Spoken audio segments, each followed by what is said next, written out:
And welcome back again to another episode of Agriculture Talk. I am your host, John Season, and with me is my co-host. Hi, I am Kiana Numberfia. For this episode, we will be introducing you to our listeners to ORKAYFA, or Mok Kananga Young Farmers Association. ORKAYFA is a non-government organization that aims to encourage and empower the youth to become environmentally conscious and to create a new generation of farmers that supports agriculture development and sustainability. In order to learn more about the organization, we will be joined by a special guest.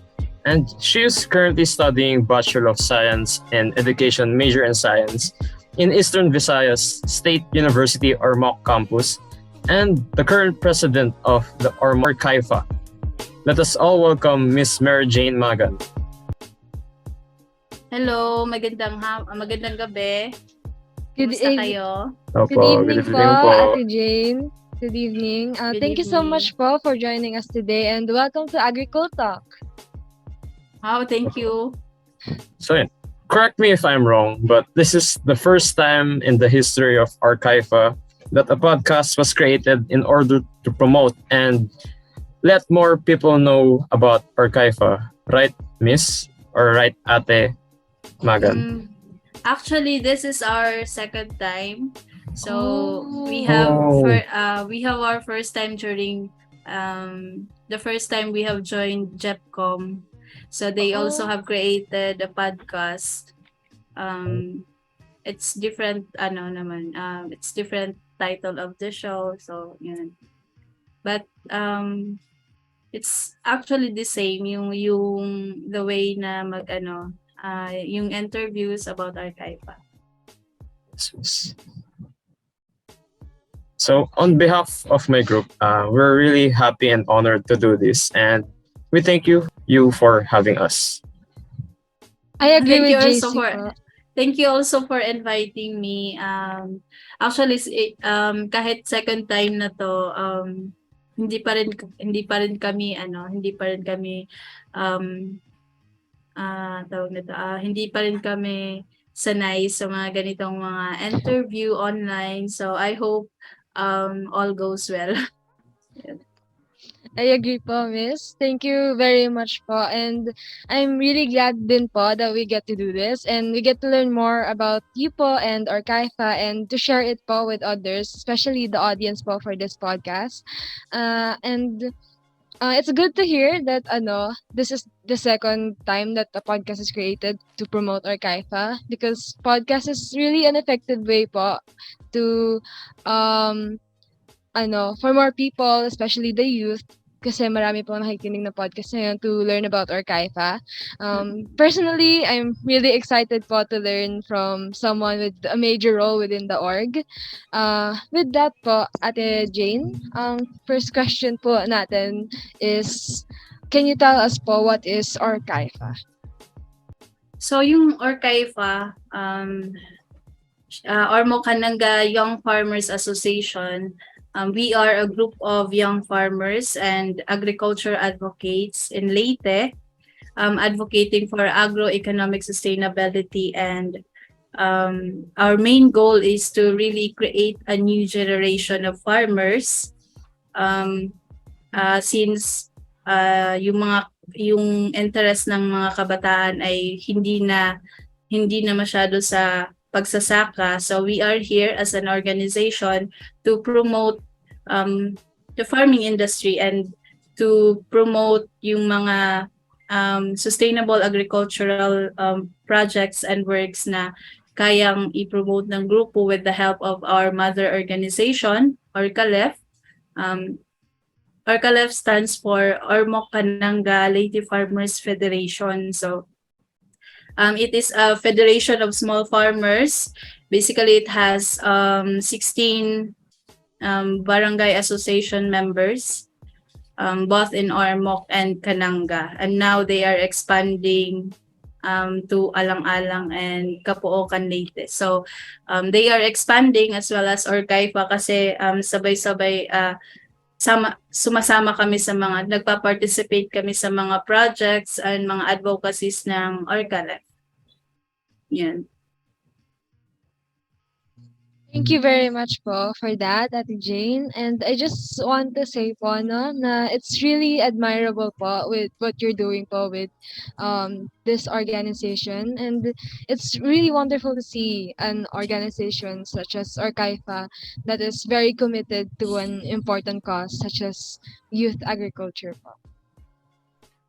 Yes, kasi maraming organization pero iilan lang yung nag-a-advocate talaga sa pagsasaka, lalo na yung mga kabataan. So, with that, parang na ano namin na mas malaki yung role na ginagampanan namin sa community as an organization na nagpo-promote nga ng agricultural farming para sa mga kabataan dito. Hindi lang dito sa Leyte, pati na rin sa buong Pilipinas bilang tayo ay agricultural country.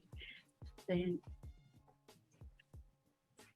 Tama po ate, and that's true. Nowadays, where admittedly most of the youth aren't as engaged in agriculture.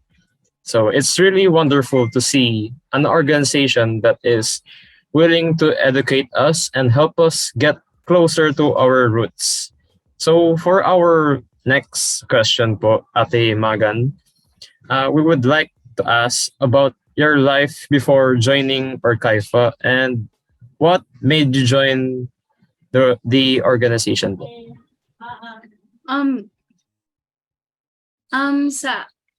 Before I joined ORKAYFA, I'm just an ordinary student. Then I am also a single mom. So, yung life ko talaga school, tapos bahay, yun lang. Although, yung family ko ay I belong to a farming family. So, since bata pa lang kami, nagsasaka yung magulang ko, and I live in a community where mga kapitbahay mo, mga farmers. So, I really have a lot of parang mga experiences sa farming. Hindi ko lang siya na nurture talaga kasi yung mga magulang ko, sila yung nagsasaka, nagpa-practice while kami ay nag-aaral.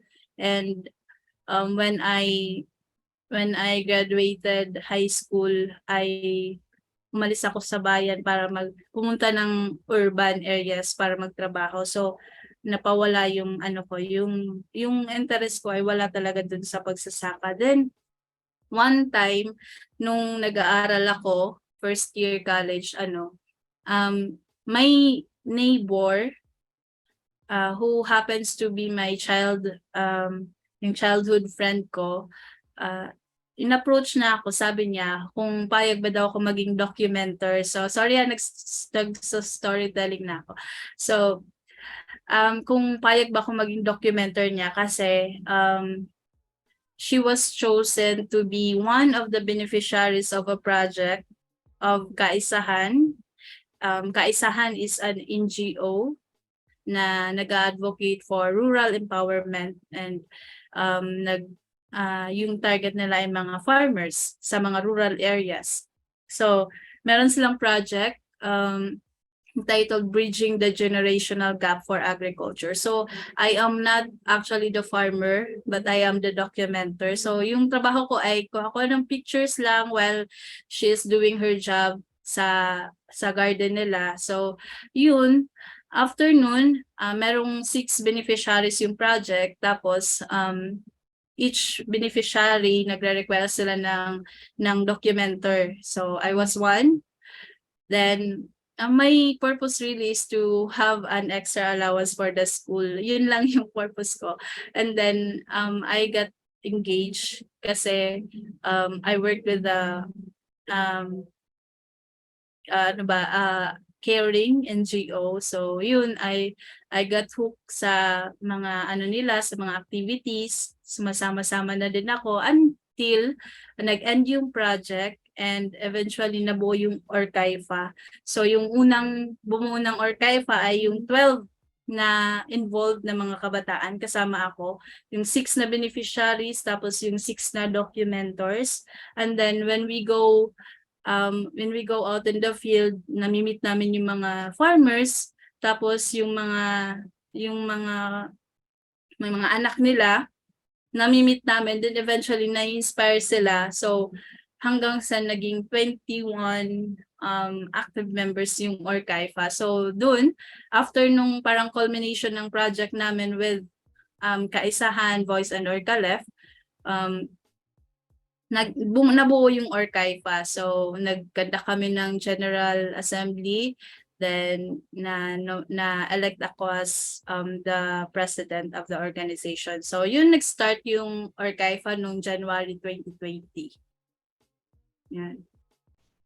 Wow, thank you so much for sharing your story with us. From being a single mom to being a documenter, from joining a lot of projects like yung ORKAYLET, tama po ba, Miss?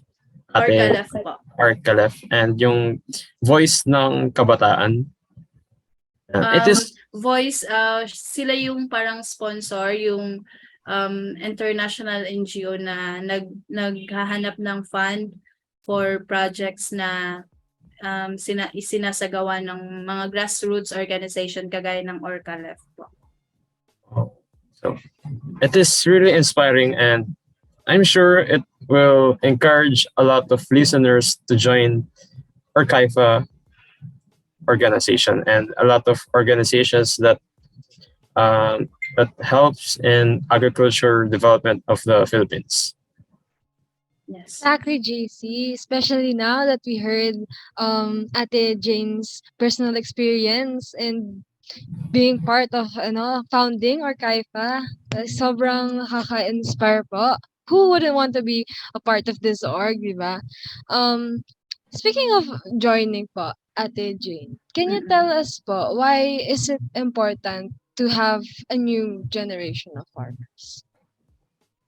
So, kagaya nung sinabi ko kanina na yung layunin talaga nung Kaisahan is to engage the youth. Kaya nagsagawa sila ng proyekto, yung Bridging the Generational Gap. Kasi napapansin at nakikita naman talaga na yung mga kabataan dito sa Pilipinas, which is the Philippines is an agricultural country. Tapos naglalak siya ng mga farmers. Yung mga farmers natin ay patanda na ng patanda. Wala nang sumusunod sa yapak nila. Siguro I would understand kasi laki ako sa kumbaga naranasan ko yung buhay na magsasaka yung magulang. Minsan nga I heard my parents said na mag-aral kayong mabuti kasi baka mamaya yung bagsak nyo ay pagsasaka lang. So dun sa word na yun, pagsasaka lang. So nakikita na-feel mo yung parang discouragement ng mga magulang mo dun sa profession nila, which is hindi naman talaga dapat na mangyari. Kasi farming really is a noble profession na hindi na kailangan na degree holder ka or kung may narating ka, basta pangalagaan mo lang yung lupa, i-nurture mo lang, so aasenso ka talaga. So dun sa and I know for sure na hindi lang ako yung nasabihan na gano'n na if you will not be successful in your studies, you will end up farming. Parang gano'n. Doon, parang yung interest ng kabataan dun sa word na yun ay nawawala din. Kasi why would I go farming na naghihirap na nga yung magulang ko, bakit pa ako magiging interesado? Parang ganon. So, yung trend ng kabataan is napupunta dun sa mga opportunities dun sa urban areas, kagaya ng Maynila. So, without knowing na kaya nilang maging successful, na hindi na umaalis sa mga nayon, sa mga lupa nila. Parang isa din yung way na, yung pagiging involved ko sa ORKAYFA, isang way din yun na parang na-realize ko na hindi pala solusyon ng kahirapan yung pag-alis dun sa lupang sinilangan mo para lang maghanap ng pera. Yun. So why do we why it is urgent kasi yun nga, patanda na yung mga magsasaka natin. So need na nila na may susunod na second liner para mag-produce ng mga ng pagkain para sa Pilipinas. So this is really an urgent matter. Kumbaga, yung mission ng ORKAYFA hindi lang siya basta-basta na gagawin mo lang kasi yun lang naisip niyo na advocacy, hindi. Nakikita namin siya as serious problem, serious issue ng Philippines, knowing na yun nga, agricultural country tayo, tapos naglalaktay ng farmers. Yun. Thank you for that very insightful answer po, Ate Jane. Can I just say, as while listening to you po, I can really see how passionate you are and dedicated to the advocacy that your org has, and that's really commendable. And I'm really Thank moved you. while listening to you. Thank you very much, and I'm learning a lot from what you've been sharing with us. Thank you. Me too, and I'm sure our listeners are really, really learning a lot from you too, Ate Magan. But now that you've told us about the reason why there is a need for a new generation of farmers, can you also please tell us why there is a need to advocate for agriculture development and sustainability, land rights, environment, and biodiversity po? So as a farming community po, we really feel the need of addressing the pressing issues na as an organization, it is important to advocate and create awareness to the public about agricultural development. Kasi una, marami sa mga tao, especially to our sector, no, hindi na interesado sa pag-develop ng mga sakahan nila. Gaya nga sinabi ko, yung mga anak ng magsasaka ay nagtutungan na, yung trend nila ay papunta na sa urban areas. So, nanineglect nila ang obligations nila bilang second liner and producer ng bagong generation. So, pangalawa, karamihan sa mga tao, lalo na sa general public, hindi lang dun sa farming sector, hindi nila alam yung mga pressing issues at concerns na kinakaharap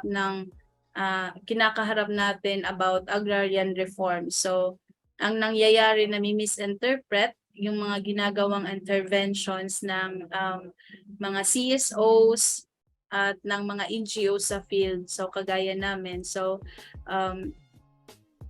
nakadalasan nagli-lead talaga siya into misconception, and nare-red tag yung mga organizations na where in fact they are just advocating and empowering this small communities, in the small farmers in the community on how to exert their land rights. So it's really very important na malaman din ng komunidad kung ano yung mga rights nila, especially dun sa pag-acquire ng mga lupa na dapat ay sa kanila. So sa amin kasi yung principles po kasi namin ay yung land rights is also land rights are human rights also. So pag natapakan yung karapatan mo sa lupa, ibig sabihin natapakan din yung karapatan mo bilang tao. So doon kami parang naguhugot yung realization namin as to why do we need to advocate for land rights and agricultural development. So pangatlo, sa environment and biodiversity naman, naniniwala kami na yung environment and biodiversity and agriculture is connected.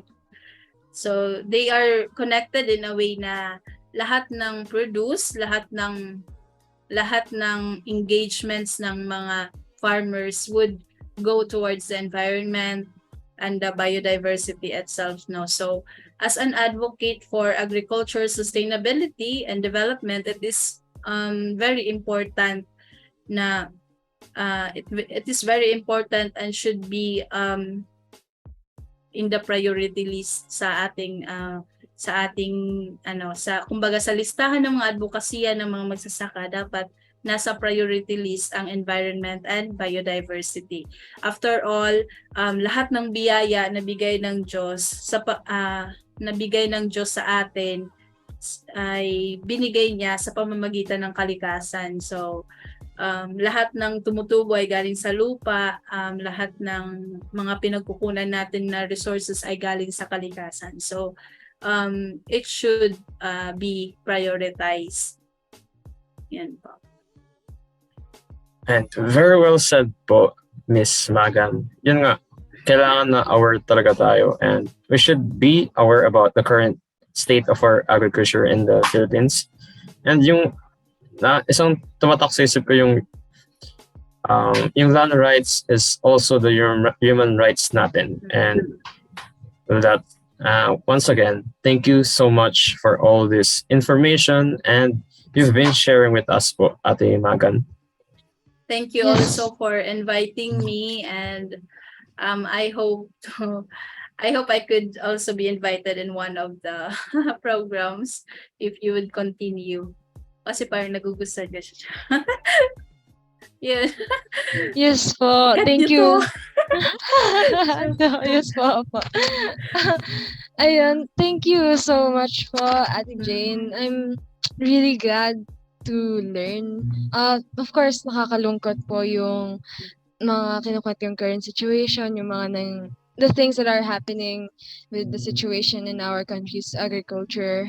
But it's nakakamangha po yung pagiging passionate nyo, and of course the ORKAYFA organization with the advocacy, and in this conversation I'm already learning so much from this simple interview. So what more if we join your org? So thank you very much, Ate Jane. Thank you then, kasi we are not really expecting na kumbaga ngayon pa lang na I know for sure kasi yung kumbaga kung where you are now tapos nasan kami ngayon, sobrang different ng environment natin. So we are really not expecting you to understand, but it is very surprising na yung mga students ng GEPCOMM, yung mga pumili sa ORKAYFA, really yung mga reflections nila nakaka-touch kasi hindi naman in-expect na ganun silang na-involved in just doing their outputs. Yun. I would siguro meron lang akong ikukwento kanina while the other groups of Miss Sharon is presenting. Yung reflection niya ay really touching to the point na nag-comment si Ma'am Sharon na naiiyak daw siya kasi hindi niya in-expect na ganun na-involve yung mga students. So kami din, si Ma'am Sharon nga ay na-touch kami pa kaya na kami talaga yung nandito sa ground. So dun pa lang sa engagement ninyo and involvement ninyo dun sa outputs ninyo, para sa amin panalo na yon yung ganun. So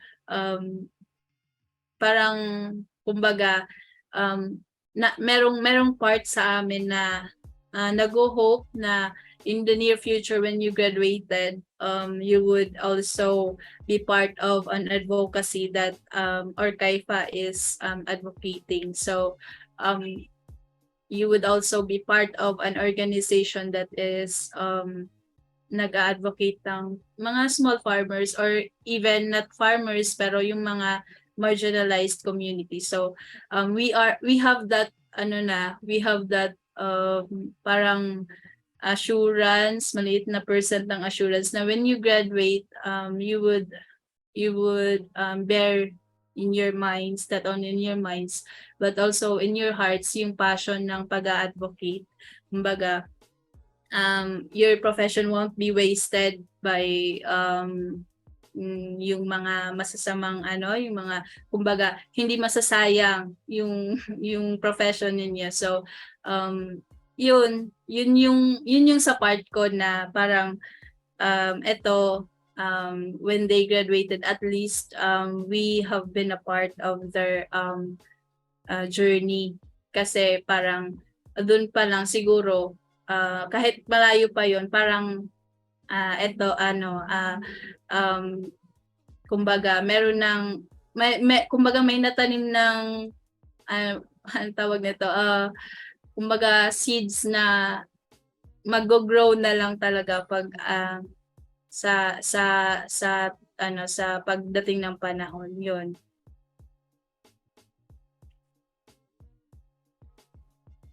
So with that po ate, we can conclude today's podcast episode here. And my co-host and I would like to thank you once again, Miss or Ate Magan, for your time and effort in joining us here in Agricult Talk.